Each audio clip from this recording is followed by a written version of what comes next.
This week's cold case is on brothers Terry and Alan Westerfield, who were dropped off at the movies on September 12, 1964 in Fayetteville, North Carolina, and were never seen again.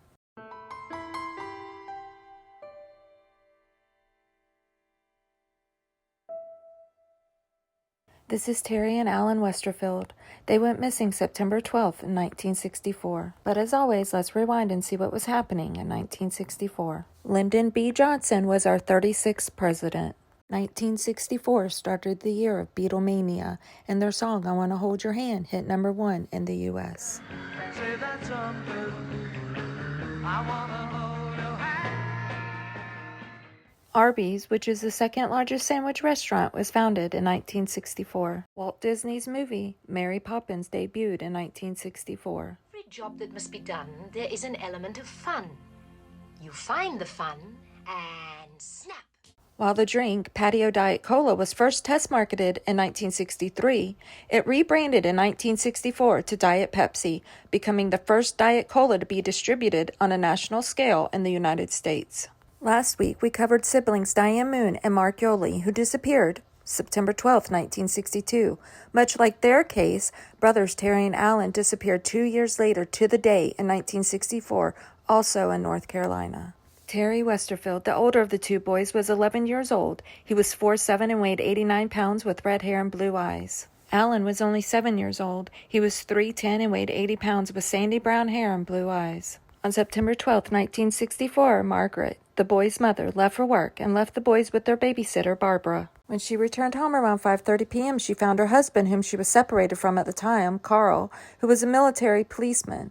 He was there at the house. Margaret and Carl argued about him dismissing the babysitter, and at some point in the argument, he told Margaret that he dropped the boys off at the Broadway Theater on Hayes Street at 4 p.m. to see a double feature, and he would be returning to pick them up later. After the argument, Margaret went to the NCO club on Fort Bragg. When Margaret returned to her home at 1 a.m., Terry and Alan were still not home. Carl told her that he went to the theater to pick the two up at 7:45 p.m. and sat outside the car waiting for them to show up until 9:30 p.m. He then left, assuming she had picked them up. Margaret called the police immediately to report the boys missing. The police searched for the boys, but they were nowhere to be found. They even went to the theater and asked staff if they saw the boys. They were regulars there. Everyone knew who they were. Most of the Broadway Theater employees do not recall seeing the two boys that night, including Judy Moore, the stepfather's new girlfriend. Some also claimed Carl never came in to ask questions or to look for the boys. The police interviewed the babysitter, and she explained that Carl told her he would be taking them to the movies. She hesitated to leave, but he assured the boys would be fine. Barbara left around 1 p.m. At this time, Alan was seen outside riding his bicycle. Many people were brought in for questioning, including Margaret, Carl, the boys' father, Mel, but no one had seen the boys.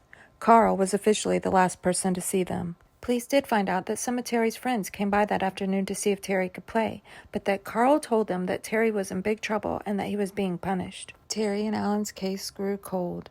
And then in 2000, a new group of detectives decided to take a look at the case.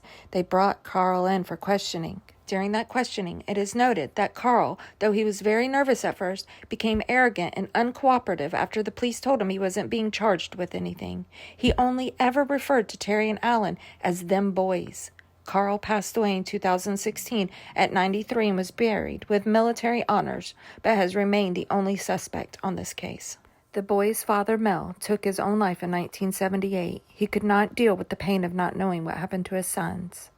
Their mother, Margaret, later remarried but passed away in 2003, never knowing what happened to her sons. Terry would be 70 years old today and believed to look like this when he was 57 when the age progression photo was made.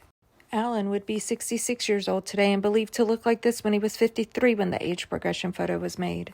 If anyone has any information about Terry and/or Alan, please call the Cumberland County Sheriff's Office at 910-323-1500. We've started an active Amber Alert series that's posted every Monday. We just posted our first one a few days ago, so make sure you check that out. If you like this video, give it a like. Also, follow and/or subscribe so you don't miss any future videos. Make sure to check out our shorts and reels as we post daily. And if you have a cold case that you want covered, be sure to let us know in the comments. Thanks for watching. Bye, guys.